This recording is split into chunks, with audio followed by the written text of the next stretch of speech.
Hi everyone. This is a quick video and it might be helpful to those of you whose portable air cons are leaking water, and you might find after using it for a few hours there's a puddle of water accumulated on your carpet underneath your air con. And you've tried draining the system, etc., then you put it back on again, and then after a few hours the same thing happens again. So my aircon is a 12,000 BTU, and it's an Airlec. And what I found was that there was water accumulating just on the left here, around here. And when I switched it on, I found with my fingers water actually coming out from this end. So, like I said, I want to save everyone time of opening it up. I did open it up, and if you do need to, I think any aircon model is pretty easy. You'll find there's some screws on the side, screws on the back, and then it just comes apart. But this is not the purpose of this video. This video is actually to see if what worked for me works for you.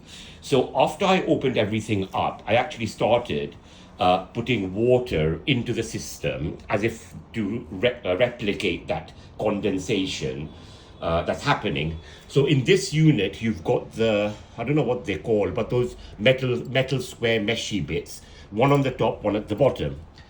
So what happens is when the water condenses, it drips in the middle here. There's a tray and there's a pipe going down right to the tray at the bottom. So as the water condenses and it goes through that pipe, it actually does go through the metal condensing stuff, the metal square bits that you can see, and it goes down into the tray.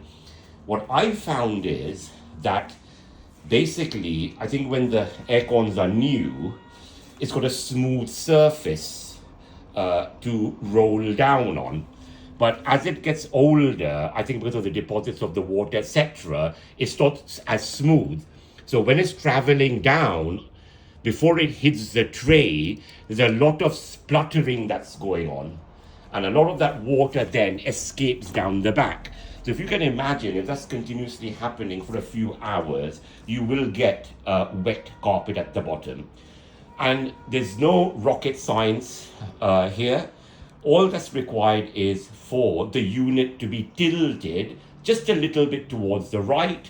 What happens then is, obviously the water is drawn into that metal meshy bit and there's no spluttering. So that's what I've done. As you can see, I've just put a couple of kitchen towels on the rollers at the bottom.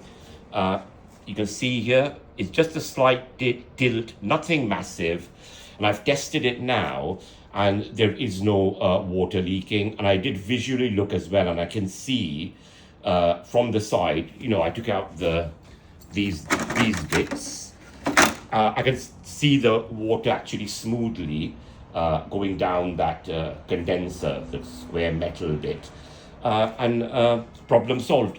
So, like I said, the purpose of this video was for you not to open up your unit, not to call anyone in if you're having this problem. Just try this, and if it works, great. Thanks for watching. Bye.